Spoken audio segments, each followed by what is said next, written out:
This channel does not promote any violent, harmful, or illegal activities. All content provided by this channel is meant for an educational purpose only. দেখুন লাগাতার বাংলাদেশ থেকে যে সমস্ত খবর এতদিন ধরে আসছিল, কখনো হিন্দুদের ওপর আক্রমণ, কখনো হিন্দু মহিলাদের বাড়ি পুড়িয়ে দেওয়া থেকে শুরু করে হিন্দুদের সম্পত্তি নষ্টের অভিযোগ এতদিন আমরা পাচ্ছিলাম।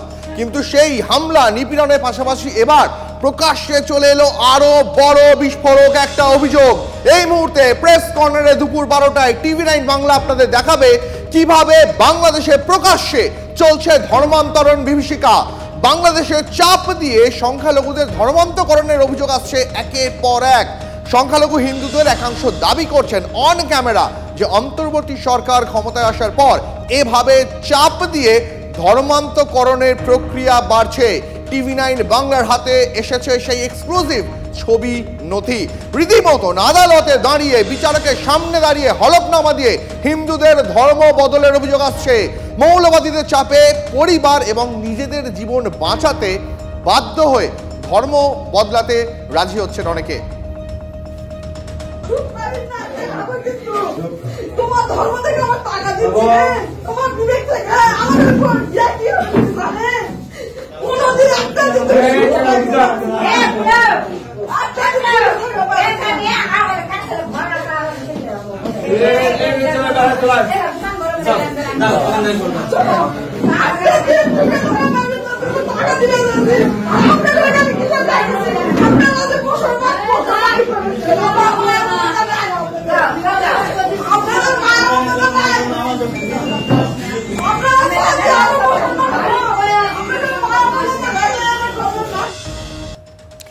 আমরা একবার সরাসরি চলে যাব সিজারের কাছে, আমাদের অপর প্রতিনিধি। সিজার, একটা বিষয় জানতে চাইবো, গতকাল প্ল্যাকার্ড হাতে আমরা দেখেছিলাম বিক্ষোভ করতে, যেখানে বলা হচ্ছে নো বিফ নো ফুড। আজকে ধর্মান্তকরণের জন্য চাপ দেওয়া হচ্ছে এবং কি ভয়ঙ্কর সেই ছবি আমরা দর্শকদের সামনে তুলে ধরছি, যা রোমহর্ষক, যা লজ্জারও বটে। তার কারণ রাজা সেই কথাই বলছিল, মানবাধিকারে এর থেকে বড় লজ্জা আর কিছু হতে পারে না। কিন্তু এগুলো করে আসলে কি করতে চাইছে সে দেশের মৌলবাদীরা, কট্টরপন্থীরা, বা এর পরে তো তাহলে আরো কিছু ভয়ঙ্কর ফতোয়া আসতে চলেছে সামনে? দেখো, একদমই সেরকমই একটা জোরালো ইঙ্গিত মিলছে। তার কারণ গত কয়েক মাসে আমরা যে নথি এখন পর্যন্ত অ্যাক্সেস করতে পেরেছি, TV9 বাংলার পর্দায় যে নথি আমরা দেখাচ্ছি, সেখানে দেখা যাচ্ছে অক্টোবর মাস, এই বছরের অক্টোবর মাস, নভেম্বর মাস এবং একদম অতি সম্প্রতি 5ই ডিসেম্বরের ঘটনা, যেখানে আদালতে হলফনামা দিয়ে যিনি ছিলেন সুকান্ত ভট্টাচার্য হয়ে গেলেন ওমর ফারুক, যিনি ছিলেন কুমার সরকার হয়ে গেলেন অমুক। এবং এই যে ধর্ম পরিবর্তন হলফনামা দিয়ে আদালতে জানানো হচ্ছে, এবং এই যে নথি সেটা হচ্ছে বাংলাদেশের 18 কোটি জনসংখ্যার একটা, যদি বলা যায় একটা মানে সামান্য অংশ, এবং সেটা একটা ইঙ্গিত বহন করছে। এরকম ঘটনা কিন্তু বাংলাদেশের সর্বত্র ঘটছে এবং এই টাইম ফ্রেমটা অত্যন্ত গুরুত্বপূর্ণ। অর্থাৎ 5ই আগস্ট তত্ত্বাবধায়ক সরকার ক্ষমতায় এসছে, তারপরে আমরা দেখতে পাচ্ছি বাংলাদেশের ক্ষমতা থেকে শুরু করে বাংলাদেশ রাজনীতিতে মৌলবাদীদের প্রভাব ক্রমাগত বাড়ছে এবং কার্যত বলা যায় বাংলাদেশের সরকার নিয়ন্ত্রণ করছে এই মৌলবাদীরা। এবং এই মৌলবাদীদের যে বিভিন্ন নথি এখন পর্যন্ত ভারতীয় গোয়েন্দারা বা বিশ্বের বিভিন্ন যে গোয়েন্দা সংস্থা যারা এই বাংলাদেশের ওপর নজর রাখছেন, তারা বলছেন যে এরা মূলত চাইছে ইসলামিকীকরণ, এবং ইসলামীকরণ করতে গিয়ে, সমাজের সর্বস্তরের ইসলামীকরণ করতে গিয়ে এই ধর্মান্তর করার, সেটাও কিন্তু তাদের এই খেলাফত প্রতিষ্ঠার অন্যতম একটা প্রক্রিয়া হিসেবে বর্ণনা করা হয়েছে। এবং সবথেকে মজার বিষয় হচ্ছে এই যে ধর্মান্তকরণের যে বিষয়গুলো, সেগুলো ফলাও করে প্রচার করা হচ্ছে গজওয়াতুল হিন্দের মতো বিভিন্ন গ্রুপে, যেগুলো মূলত মৌলবাদী জঙ্গি সংগঠন এবং কট্টরপন্থীদের বিভিন্ন যে সমাজ মাধ্যমে যে গ্রুপগুলো রয়েছে সেগুলোকে প্রচার করা হচ্ছে। অর্থাৎ সার্বিকভাবে বাংলাদেশের এই কট্টরপন্থী জনতাকে উৎসাহিত করা হচ্ছে তার পড়শিকে ধর্মান্তকরণ করতে। এবং সেই জায়গায় দাঁড়িয়ে বাংলাদেশের সনাতনী জাগরণ মঞ্চের সঙ্গে আমরা যোগাযোগ করেছিলাম। তাদের দাবি, তারা দেশের বিভিন্ন প্রান্ত থেকে, বগুড়া হোক, পটুয়াখালী হোক, নোয়াখালী হোক, পার্বত্য চট্টগ্রামের বান্দরবন হোক, সেই সমস্ত জায়গা থেকে এই ধরনের খবর আসছে। এবং আরও আশঙ্কার খবর যে নাবালিকাকেও জোর করে ধর্মান্তকরণ করা হয়েছে এই অভিযোগ আছে, এবং তার পরবর্তীতে থানায় অভিযোগ জানাতে গেলে থানা সেই অভিযোগ নেয়নি, এমনও অভিযোগ করছেন সনাতন যে সংগঠনগুলো রয়েছে তাদের আধিকারিকরা বা তাদের সদস্য সমর্থকরা। এবং সেই জায়গায় দাঁড়িয়ে এটা খুব প্রমাণিত যে কোথাও তাদের ওপর চাপ সৃষ্টি করা হচ্ছে এবং সংখ্যালঘু মানুষ যাতে ঐক্যবদ্ধ না হতে পারেন, এবং যারা অনেকেই এই চাপের কাছে নতি স্বীকার করে তারা পালিয়ে এসছেন, কিন্তু যারা পালাতে পারছেন না, যারা ভারতে আসার মতো তাদের অ্যাফোর্ড করতে পারছেন না বা সেই সুযোগ নেই, তাদেরকে প্রাণের ভয় দেখিয়ে তাদেরকে ধর্মান্তকরণ করা হচ্ছে, এমনটাই অভিযোগ। এবং সেই জায়গায় দাঁড়িয়ে যেটা রাজা বলছিল একদমই ঠিক, যে এই বিষয়গুলো যদি আমরা অন্য দেশে বসে আমরা অ্যাক্সেস করতে পারি তাহলে এটা ইউনূস সরকারের হাতে এই তথ্য নেই, এটা কিন্তু মনে করা যায় না। এবং সেই জায়গায় দাঁড়িয়ে ইউনূস সরকার কার্যত এখানে নিরুত্তাপ হয়ে বসে রয়েছে, তারা এই কাজ করার জন্য। সিজার, একটা প্রশ্ন, সেটা হচ্ছে যে ভারত অত্যন্ত ধীরে চলো নীতি নিয়েছে, এখনো পর্যন্ত কোনো আগ্রাসন ভারতের পক্ষ থেকে দেখানো হয়নি, কিন্তু গোটা বিশ্ব দেখছে কি ঘটছে, প্রতিদিন প্রতিনিয়ত কিভাবে সংখ্যালঘুদের ওপর নির্যাতন করছে। সেই জায়গায় দাঁড়িয়ে এবার কি সত্যি রাষ্ট্রপুঞ্জের একটা পদক্ষেপের সময় এসেছে বলে মনে হয়? দেখো, বাংলাদেশের সংখ্যালঘু যে সংগঠনগুলো তারা ইতিমধ্যেই কিন্তু রাষ্ট্রপুঞ্জের হস্তক্ষেপ দাবি করেছেন, এবং সেই জায়গায় অবশ্যই ভারত কেন, ভারতের মতো আরও একাধিক দেশের সেই পদক্ষেপ করারও জায়গা রয়েছে। তারা রাষ্ট্রপুঞ্জের ওপর চাপ সৃষ্টি করতে পারেন যে তারা কোনো পর্যবেক্ষক পাঠান, যে সংখ্যালঘু নির্যাতনের যে অভিযোগ বারবার উঠে আসছে সেটা কতটা ঠিক, সেটা প্রকৃত তদন্ত হওয়া দরকার, এবং সেখানে ইউনূস সরকারের ভূমিকা কি সেটাও দেখা দরকার। অবশ্যই রাষ্ট্রপুঞ্জের পদক্ষেপের প্রয়োজন রয়েছে, কারণ এই জায়গায় দাঁড়িয়ে সেখানে ভারতের মতো প্রতিবেশী দেশ যারা সংখ্যালঘুদের রক্ষার ব্যাপারে বারবার আগ্রহী, এবং তারা এর আগে বিদেশ সচিব পর্যায়ের বৈঠকেও সেই বার্তা দিয়েছে, সেখানে ভারতের পক্ষেও কিন্তু যথেষ্ট করার জায়গা রয়েছে, রাষ্ট্রপুঞ্জের ওপর চাপ সৃষ্টি করার জায়গা রয়েছে। তুমি আমাদের সঙ্গে থাকো সিজার, খুব স্বাভাবিকভাবে এই নিয়ে নতুন করে জলঘোলা শুরু হয়েছে, নতুন করে উদ্বেগ শুরু হয়েছে, কি বলছেন বিভিন্ন রাজনৈতিক দলের প্রতিনিধিরা, শুনুন।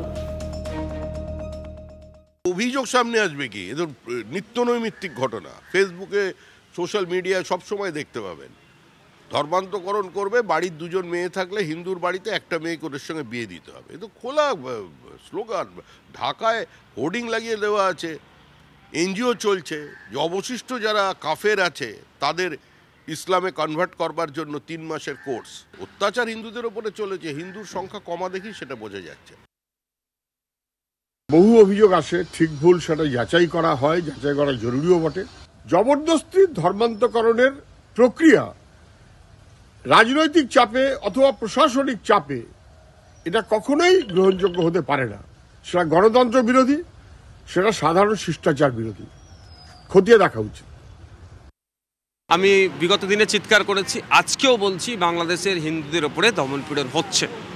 বাংলাদেশ প্রেস সচিবের যিনি ছিলেন আছে ইন্টারিয়াম গভর্নমেন্টে স্বীকার করেছেন যে 66টা অলরেডি মামলা দায়ের হয়েছে, যে মামলাগুলো বাংলাদেশের সংখ্যালঘু হিন্দুদের উপর অত্যাচারের হয়েছে সেই মর্মে, এবং 70 জনের অধিক কিন্তু গ্রেপ্তার করেছে যারা বাংলাদেশের সংখ্যালঘু হিন্দুদের উপর অত্যাচার করেছে। বাংলাদেশে এই অন্যায়টা বন্ধ হওয়া উচিত। আজকে প্রেস কর্নারে আমরা আমাদের মধ্যে পেয়েছি বিশিষ্ট অতিথি মহামণ্ডলেশ্বর পরমাত্মানন্দজি মহারাজ, যিনি প্রদেশ অধ্যক্ষ অখিল ভারতীয় সন্ত সমিতির। মহারাজের স্বাগত আপনাকে TV9 বাংলায়। চয়নিকা এবং দীপ কথা বলছি আপনার সঙ্গে। মহারাজ, বাংলাদেশ থেকে আমরা এতদিন ধরে যে সমস্ত ভিডিও দেখছিলাম, হিন্দুদের বাড়ি পুড়িয়ে দেওয়া হচ্ছে, হিন্দু মহিলারা তারা প্রকাশ্যে তাদের যে সমস্ত শাখা পলা আছে তা পরে রাস্তায় বেরোতে ভয় পাচ্ছিলেন, কিন্তু মহারাজ এবার যে ছবি সামনে এসছে তা আরও ভয়াবহ। একেবারে আদালতে দাঁড়িয়ে, কোর্ট পেপারে দাঁড়িয়ে সই করিয়ে তাদের ধর্ম বদল করতে বাধ্য করা হচ্ছে, এবং তারা বলছেন, যে সমস্ত সংখ্যালঘু হিন্দুদের ধর্ম বদলাতে বাধ্য করা হচ্ছে তারা বলছেন আগে তো প্রাণে বাঁচি, তারপরে ধর্ম নিয়ে ভাবা যাবে। মহারাজ, কি চলছে বাংলাদেশে এই মুহূর্তে, কিভাবে দেখছেন এই পরিস্থিতিকে? এই পরিস্থিতি যে আসবে আমি 3-4 মাস আগে থেকেই বারবার বলছিলাম, কেননা বাংলাদেশ ধাপে ধাপে ইসলামীকরণের দিকে চলেছে। আর এখন যখন দেখা যাচ্ছে চোখ রাঙিয়ে, ভয় দেখিয়ে, লুটতরাজ করে, ধর্ষণ করে, খুন জখম করে বাংলাদেশকে সম্পূর্ণভাবে ইসলামিক স্টেট করা যাচ্ছে না, সারা পৃথিবীর দৃষ্টি এসে পড়ছে এই অমানবিক কাজের বিরুদ্ধে সারা পৃথিবীতে প্রতিবাদ ধ্বনিত হচ্ছে, তখন তারা একটা নতুন উপায় ব্যবহার করছে। সেই উপায়টা হলো আইনের পথ ধরে একদম হলফনামা দিয়ে ইসলামীকরণ করা। এই দুর্বিষহ পরিস্থিতি চলতে দেওয়া যায় না। আজকের এই উন্নত বিশ্বে যখন আমরা মঙ্গলে পাড়ি দেওয়ার কথা ভাবি, তখন জোর করে মানুষের ধর্মকে, সংখ্যালঘু মানুষ হিন্দুর ধর্মকে এইভাবে নষ্ট করা, চক্রান্ত করে সংখ্যালঘু হিন্দুকে ও দেশে শেষ করে দেওয়া, কিংবা যে কজন পড়ে আছে নিরুপায় হয়ে, তাদের আর এদেশে আসবার উপায় নেই কিংবা আসবার কোনো পরিস্থিতি নেই, তাদেরকে জোর করে ইসলামে কনভার্ট করে দেওয়া, ধর্মান্তরিত করে দেওয়া, এর চেয়ে বর্বর কাজ, এর থেকে নিষ্ঠুর কাজ, এর থেকে হিন্দু মানে হৃদয়হীন কাজ আর কিছু হতেই পারে না। এর আমরা তীব্র প্রতিবাদ করছি। ইমিডিয়েট ভারত সরকারকে আরও কড়া পদক্ষেপ নিতে হবে। এই ধীরে ধীরে চলতে চলতে দেখা যাবে আর আগামী 15 দিন পর হয়তো সেটা হিন্দু শূন্য হয়ে যাবে। আপনার ব্যাখ্যা বিশ্লেষণ অত্যন্ত, আপনার যা বিশ্লেষণ আপনি করছেন তা অত্যন্ত গুরুত্বপূর্ণ। কিন্তু মহারাজ, আমার আরেকটা ছোট্ট প্রশ্ন আপনার কাছে। এখানে আমরা দেখতে পাচ্ছি একেবারে কাগজে কলমে সই করিয়ে ধর্ম বদল করা হচ্ছে। মহারাজ, কোথাও কি আপনার মনে হচ্ছে যে বাংলাদেশও খুব ভালোভাবে জানে যে ভবিষ্যতে রাষ্ট্রপুঞ্জে হোক বা আন্তর্জাতিক আদালতে হোক, তাদের এই নিয়ে প্রশ্নের মুখোমুখি হতে পারে তারা, তাই জন্য কি কাগজ কলমে সই করিয়ে কোথাও একটা ইউনূস সরকার এই ব্যাপারটাকে নিশ্চিত করতে চাইছে যে আমরা জোর করে করাচ্ছি না, আইওয়াশ করতে চাইছে ইউনূসের সরকার? হ্যাঁ, এই কথাটাতেই আমি আসছিলাম যে ওই মুখোশধারী সুদখোর ইউনূস সরকার যা করছে, শান্তির নামে নোবেল নিয়ে যে অশান্তির আগুন সারা দেশময় এবং সেই দেশের আগুন সারা পৃথিবীময় ছড়িয়ে দিচ্ছে, এর জন্য ইতিহাস ইউনূসকে ক্ষমা করবে না। শুধু তাই নয়, ইউনূস এটাকে আইন সিদ্ধ করে নিচ্ছে যাতে রাষ্ট্রপুঞ্জে সে দুর্বল হলেও একটা যুক্তি খাড়া করতে পারে যে ওই সমস্ত মানুষগুলো স্বেচ্ছায় ধর্মান্তরিত হয়েছিল। এত বড় আত্মপ্রবঞ্চনা, এত বড় জিঘাংসা, এত বড় রণরক্ত পিপাসা বোধহয় ইতিহাসে আর দেখা যায়নি। এ বন্ধ হওয়া উচিত। মহারাজ, আপনি আমাদের সঙ্গে থাকুন। আমাদের পলিটিক্যাল ব্যুরো চিফ রাজা চট্টোপাধ্যায় আপনাকে একটি প্রশ্ন করতে চাই। রাজাদা প্লিজ। নমস্কার মহারাজ, আপনাকে আমার খুব স্ট্রেট একটা প্রশ্ন। আপনি ভারত সরকারের প্রসঙ্গ তুলেছিলেন, খুব স্পেসিফিক্যালি যদি বলেন যে ভারত সরকার বিশ্বের অন্যতম শক্তিধর রাষ্ট্র হিসেবে ভারতের কাছে আপনারা ঠিক কী প্রত্যাশা করছেন? একই সঙ্গে এই প্রশ্নও আপনার দিকে ছুড়ে দেব, ধর্মান্তরণের পর কি বিবাহ তারা কি এইভাবে ছকটা খেলে রেখেছেন, এরপর চাপ দিয়ে হিন্দু নারীদের বিবাহ করতে বাধ্য করা হবে? না, চাপ দিয়ে নয়, লাভ জেহাদ অনেক দিন থেকে চলছে এবং ওখানে যদি একটা পরিবারে 2-3 জন মেয়ে থাকে, তাহলে ইতিমধ্যে তার মধ্যে অন্তত 1-2জনকে তারা জোর করে বিয়ে করে নিচ্ছে, হয় প্রেমের ফাঁসে আটকে, নয়তো কোনোভাবে প্রভোগ করে, নয়তো অন্য কোনো ভয় দেখিয়ে এটা করছে। প্রথমে তো আইনি পথে ধর্মান্তরিতকরণ, তারপর বিবাহ, এবং তারা মনে করছে যে একটা পরিবারকে যদি ইসলামী করতে হয় তাহলে তাদের মেয়েদেরকে আগে ইসলামীকরণ করা দরকার। কেননা একটা মেয়ে ইসলামীকরণ করে ফেললে তার যে সন্তানেরা হবে তারা সবাই ইসলামের সন্তান হিসেবে, মুসলমান সন্তান হিসেবে এই পৃথিবীতে আসবে। তাদের লক্ষ্য হচ্ছে সেইটা। ফলে ইসলামীকরণের ফার্স্ট টার্গেট হচ্ছে মহিলারা কেবলমাত্র মহিলা বলে টার্গেট হচ্ছে তা নয়, তারা যে বংশ দেবে সেই বংশগুলো সমস্ত মুসলমানদের বংশ বলে পরিচিত হয়ে যাবে। এবং আমার মনে হয় ইমিডিয়েট ভারত সরকারকে বাংলায় ফেলে আসা ওই সমস্ত সংখ্যালঘু অসহায় হিন্দু মা ভাই বোনেদের জন্য এখনই পদক্ষেপ তোলা। ভারতবর্ষ সারা পৃথিবীতে 4র্থ শক্তিশালী রাষ্ট্র। শুধু শক্তিশালী রাষ্ট্র হয়ে থেকে শুধু একটা বড় সংস্থায় স্থায়ী সদস্য হয়ে থেকে গেলেই হবে না। আজকে চরম বিপদ, হিন্দুর এই চরম বিপদে কেন্দ্রীয় সরকারকে, রাজ্য সরকারকে এগিয়ে আসতে হবে। সরকারি তরফে যা যা করা সম্ভব, দল মত রাজনীতির ঊর্ধ্বে উঠে আজ হিন্দুর পাশে দাঁড়িয়ে তাই করতে হবে। আজকে হিন্দুর বড় প্রয়োজন রাষ্ট্রশক্তির সহায়তা, ভারতের সহায়তা। মহারাজ, আপনার কাছে আমার একটা প্রশ্ন রয়েছে, তা হচ্ছে এই যে ধর্মের পরিবর্তন ঘটানো হচ্ছে তা তো স্বেচ্ছায় করা হচ্ছে না, তা জোর করে চাপিয়ে দেওয়া হচ্ছে। পুলিশের ভূমিকা নেই, রাষ্ট্রের ভূমিকা নেই, এবং কোনো এক মৌলবাদী জনসমক্ষে দাঁড়িয়ে প্রেসের সামনে স্টেটমেন্ট দিচ্ছে ইসকন ক্যান্সার হলে তাকে ছেঁটে বাদ দেওয়া উচিত। গোটা বিশ্বব্যাপী যে ইসকনের নাম, যার ব্যাপ্তি, কিভাবে এত স্পর্ধা আসে যে মৌলবাদীরা ইসকনকে ক্যান্সারের সঙ্গে তুলনা করে?